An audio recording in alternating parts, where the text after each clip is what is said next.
우리의 마음에 감사가 없고 불평불만이 있다면 지금 신앙 상태는 어떻다? 좋지 못한 상태라는 것입니다. 그래서 오늘이 교회력으로는 마지막 주일입니다. 다음 주가 대강절이 시작되는 주일이기 때문에 한 해 교회력으로는 한 해의 시작이 대강절입니다. 첫 주. 그래서 다음 주는 대강절 첫 주가 되기 때문에 교회력으로는 한 해의 시작이다.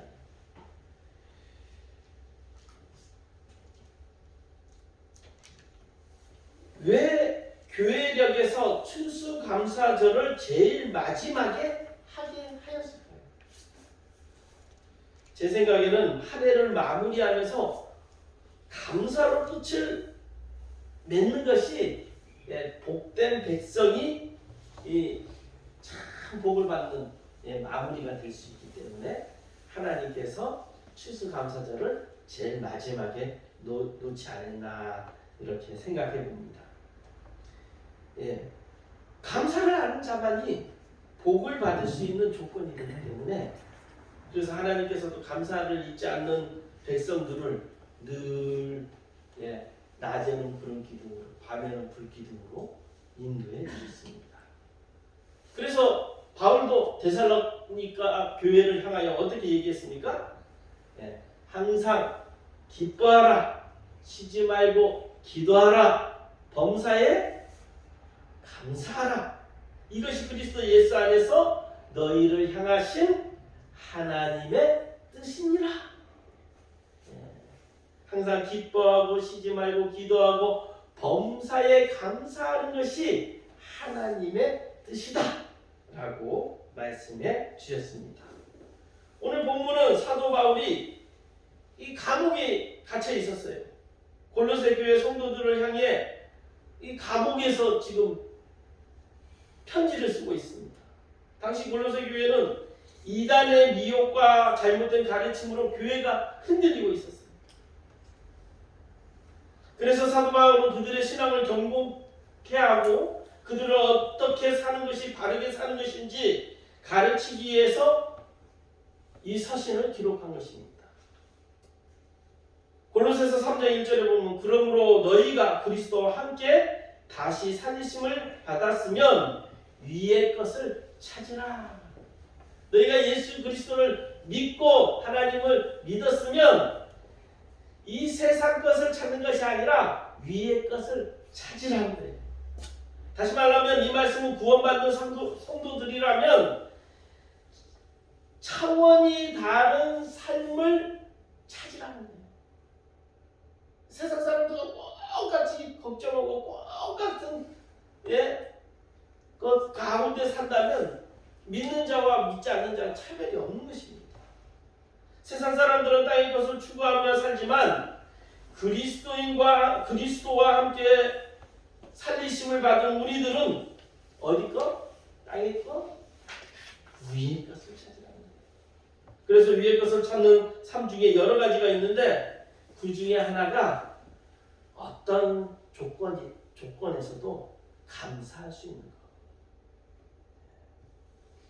감사는 삶이라는 것입니다. 그렇다면 감사는 어디에서 나오느냐 하는 문제입니다. 본문을 가만히 살펴보면 감사를 하면 감사의 주머니를 차야 한다는 것입니다. 성도 여러분, 감사의 주머니를 차서 그 주머니에서 나오는 것마다 감사가 넘쳐나는 여러분이 다 되시길 바랍니다. 그렇다면 감사의 주머니에 감사를 넣어야 될 거 아닙니까? 무엇을 넣어야 되나? 첫 번째로 주님 자체가 평강이기에 감사해야 합니다. 누가 감사할 수 있습니까? 그것은 예수 그리스도가 누구인지 아는 자만이 그리스도의 평강을 누릴 수 있습니다. 예수 그리스도를 잘 알아야 돼요. 대강 알아서는 우리가 감사할 수 없어요. 예수님과 늘 동행하면서도 예수님을 잘 모르면요 감사하지 못한다는 거예요. 불안하다는 거예요. 예수님의 제자들이 갈릴리 호수를 건너갈 때 풍랑이 일어납니다. 그때 예수님이 있었어요. 근데 예수님은 배 한 구석에 피곤했는지 쿨쿨 주무시는 되셨어요. 근데 제자들이 보니까 풍랑을 보니까 어때요? 무섭다라는 거예요. 난리가 났습니다. 그래서 예수님을 깨웁니다. 예수님 지금 풍랑이 일어나 우리 죽게 되었습니다. 제자들은 예수님을 잘 알고 있는 건가요? 모르고 있는 건가요? 모르고 있는 겁니다. 왜요? 우리 주님이 하나님이시기 때문입니다. 하나님이 풍랑에 죽게 되겠습니까? 이 세상을 창조하신 절대 전능하신 하나님이 계신데 제자들은 그 하나님이 그냥 선생으로 본 거예요. 라비어 선생님, 여러분이 믿는 하나님은 선생님입니까? 이 세상을 창조하시고 불가능이 없으신 하나님이십니까?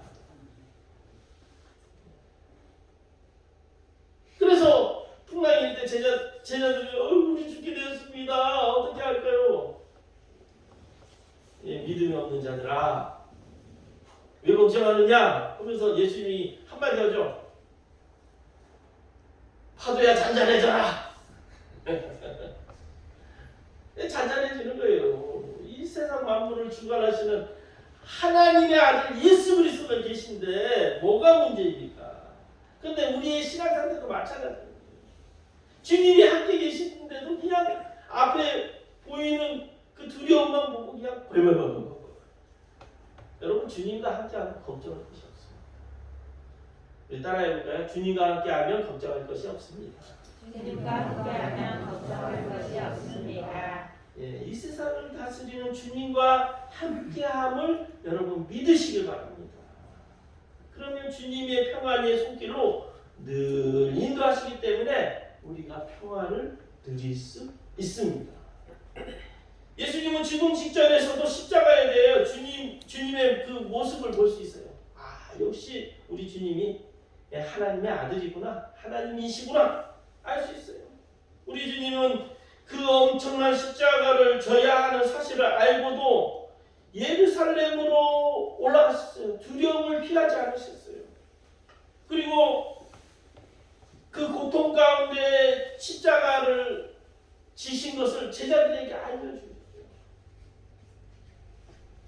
왜요? 인류의 죄를 대속하여 십자가를 지셔야만 우리가 죄에서 구원받기 때문에 하나님의 능력으로 사흘 만에 부활하심을 알고 있었기 때문에 평안한 마음으로 제자들에게 내가 십자가에 못 박혀 죽을 것이다.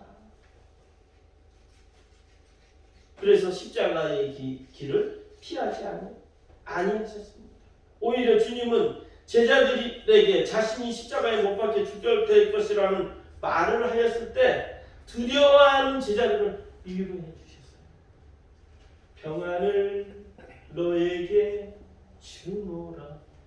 세상이 줄 수 없는, 세상이 알 수도 없는 평안, 주님의 평안, 평안을 너에게 주노라. 숨을 크게 들이십니다. 두려워하는 제자들을 향하여, 지금 제자들이 죽는 겁니까? 예수님이 죽는 겁니까? 예수님이 가장 험한 십자가의 현틀에서 수치심 가운데 고통 가운데 죽게 되었는데 제자들은 이러하고 계시다는 거예요. 그렇습니다. 우리 주님이 주시는 평안은 세상이 주는 것과 비교할 수도 없는 차원이 다른 평안이라는 거예요. 사랑하는 성도 여러분, 그 평안을 여러분 소유하시길 바랍니다. 네, 지금 두려움 가운데 있습니까? 앞이 캄캄한 사람이 있습니까? 네, 우리 전능하신 하나님을 믿는 우리들은 그런 두려움이 필요 없습니다. 분명히 하나님께서는 보호하시고 인도하시고 좋은 길로 인도해 주실 것입니다.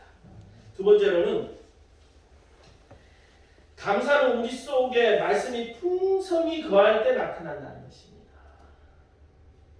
여러분 감사하는 마음이 없다라는 것은 여러분 한번 나를 한번 체크해 보시기 바랍니다. 예, 말씀 생활을 잘하고 있는가? 매일매일 말씀을 우리가 묵상하면서 그 하나님의 말씀이라 믿고 있는가? 예, 그렇지 않은 사람들에게는요, 예, 감사가 나타나지 않아요. 16절에 보면 그리스도의 말씀이 너희 속에 풍성히 거하여 모든 지혜로 피차 가르치며 권면하고 시와 찬송과 신령한 노래로 부르며 감사하는 마음으로 하나님을 찬양하게 될 것이라 얘기합니다. 감사는 우리 속에 그리스도의 말씀이 풍성히 거할 때 나타난다는 거예요. 말씀 속에 풍성해지면 그 말씀이 살아 역사하여 성도들을 가르치고 권면하게 되고, 그래서 신령한 찬양과 노래가 나오게 되는데 그때 감사가 넘쳐난다는 거예요. 말씀을 잘 듣고 깨달으면 감사가 저절로 나오게 되는 것입니다. 오늘 우리 속에 감사가 부족한 이유가 무엇입니까? 아까 말씀이 멀어졌기 때문에, 또한 세상 욕심이 가득하고 탐심이 가득했기 때문입니다. 그러니까 말씀 볼 시간은 없는 거죠. 일할 시간은 많은데 말씀 볼 시간은 없는 거예요. 그래서 늘 부족합니다. 늘 만족을 누리지 못합니다. 그러니 감사가 나올 수 있겠습니까? 세상에 만족함이 없으니까 계속적으로 그것을 허기지어가지고 채우려고.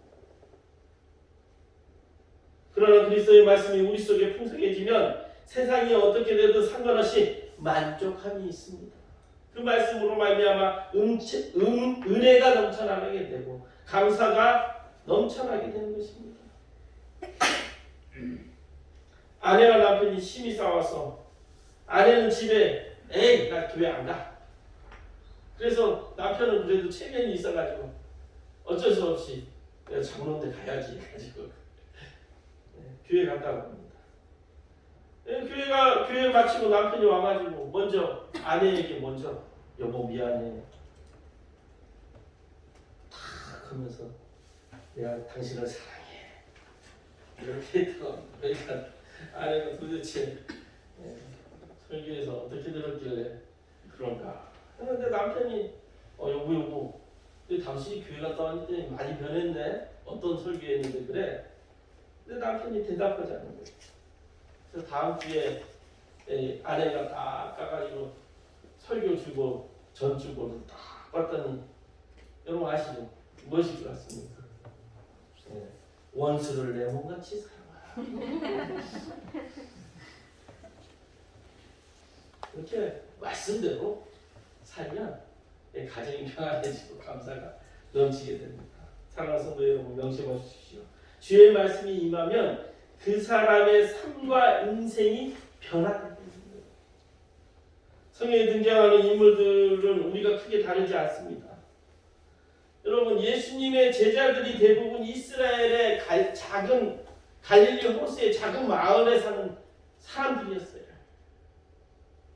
그러나 주님을 만나고 변화되자 2000년 전에 이들이 주의 증인으로서 전 세계로 나아갔다는 거예요.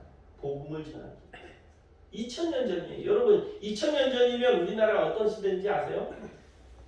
삼국시대 초기예요. 그러니까 고구려, 백제, 신라가 처음 만들어질 때 당시 갈릴리 이스라엘 중동의 갈릴리 조그마한 마을에 예수님을 만났는데 이들이 변화되니까요. 그 당시에 스페인 땅끝까지 야고보 그리고 도마는 어디까지 갔다고 제가 얘기했죠? 혹시 아세요? 인도 땅끝, 인도에서도 이렇게 삼각형 거꾸로 되어 있잖아요. 이 땅끝까지 갔어요. 그 2000년 당시. 우리나라는 가봤자 일본, 중국인데 바로 옆 나라였는데 중동에서 인도까지 얼마나 먼지 아십니까? 비행기로 가도 5시간, 6시간 걸려요. 그러니까 수십 년을 걸쳐서 땅 끝까지 이르러 내 증인이 되라는 그 사명을 가지고 간 거예요. 평범한 시골 어부인 제자들이 예수의 말씀이 들어오니까 그 복음을 전하기 위해서 2000년 전에 그때 뭐 어떻게 가겠습니까? 차가 있었습니까? 이 기껏 해봤자 말이나 낙타가 있었을 건데 이들은 또 가난했어요. 그냥 걸어서 간 거예요. 걸어서. 그러면 가면 수년이 걸려서 갔을 거예요. 땅 끝까지. 그것이 땅 끝이라고 생각했어요. 그래서 인도까지 가보니까 인도 끝에 스리랑카가 있는데 그 섬, 그 땅 끝, 땅 끝이라고 생각한 거예요. 예, 도마, 믿음의 도마 있죠? 내가 예수님을 직접 옆구리와 손을 만져보겠다는 그 도마가 회개하고 진짜 아무도 안 간 그 불모지 인도까지 갔다. 우리들도 평범한 자이지만 말씀이 우리 속에 풍성하여지면 대범해진다는 사실 여러분 꼭 기억하시고 우리 자녀들에게 꿈을 키워주려면요 말씀을 가르쳐요. 그러면 대범한 하나님의 일꾼이 될 수 있습니다. 그리고 마지막으로 세 번째, 모든 것이 주님의 은혜임을 고백하시다. 네, 하나님을 진짜 감사하는 자들은요 말이 어떻게 되냐면 내가 잘나서 그렇습니다 라는 말을 하지 않아요. 모든 것이 주님의 은혜입니다. 여러분 한번 보십시오. 정말 믿음의 사람들은 고백을 이렇게 해요. 아이고 사업이 잘 되었네요. 아이고 장로님 정말 열심히 해가지고 장로님 능력 좋습니다. 그렇게 얘기하면 장로님이 어떻게 얘기합니까? 아니요. 제 능력으로는 택도 없습니다. 모든 것이 주님의 은혜입니다. 내가 한 일이 아니라 주님께서 이렇게 사업을 키워주시고 주님께서 이렇게 사업을 성공시켜 주셨습니다. 이렇게 고백합니다. 여러분들도 여러 가지 있습니다. 학생으로서 또 직장인으로서 또 여러 가지 삶의 현장이 있을 거예요. 그때 사람들이 칭찬할 때 그래요. 내가 진짜 고생했습니다. 이러면 믿음의 사람이 아니에요. 어떻게 해요? 한번 따라해 봅시다. 모든 것이 주님의 은혜입니다. 모든 것이 주님의 은혜입니다. 이런 말을 하면 이 사람 진짜 17절에 보면 무엇을 하든지 말해라 이래라 다 주 예수의 이름으로 하고 그를 힘입어 하나님 아버지께 감사하라. 한마디로 내가 하는 모든 일이 하나님이 주신 힘으로 된 것임을 믿고 깨달을 때 감사가 넘치는 것입니다. 주를 믿는 자는 이렇게 고백합니다. 일을 행하시는 여호와, 그것을 만들며 성취하시는 여호와. 우리 하나님은 어떤 분이신가요? 일을 행하시는 여호와십니다. 그리고 그것을 만들어 성취하시는 여호와십니다. 그분을 섬기는 우리는 이것을 명심해야 할 것입니다. 우리 교회도 주님이 보이지 않는 손길 가운데 성도 한 사람 한 사람 도와주고 이루어 주심을 여러분 믿으시길 바랍니다. 제가 아는 목사님들이 몇 분 계세요. 이제 나이가 드니까요 어쩔 수 없이 부목사에서 이제 개척하기도 하고 담임 목사로서 사역하기도 하고 그런 목사님들 자주 봅니다. 그래서 육지에서 가끔씩 전화도 와요. 그러면 이제 목회가 힘들어서 포기하려고 한다. 왜? 하면 또 이런 말이에요. 적성도 안 맞고 교인들도 다 떠나가고 힘들어서 그냥 너한테 전화 한번 해봤다. 제가 뭐 조언해 줄 것이 있습니까? 아이고 힘들구나. 내가 기도해 줄게. 이렇게 하는데 속으로는 야 포기하지 말라. 내가 하는 거냐? 주님께서 하실 수 있도록 주님을 한번 의지해봐라. 목회는 적성으로 하는 것이 아니라 사명으로 하는 거 아니냐? 그러면 내가 적성이 맞았으면 목사가 있겠냐? 저는 이렇게 얘기해요. 사명으로 하는 것이 하나님이 콜링 하니까 한 것이지.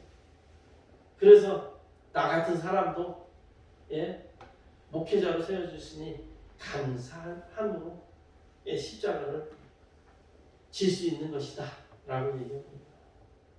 그러니 우리가 목회를 하는 자들이 주님을 의지하라는 얘기예요. 주님을 내가 하려고 노력하고 내가 결과를 만들려고 하고 그러니까 하나님이 보이는 것이 아니라 성도가 보이는 것이다.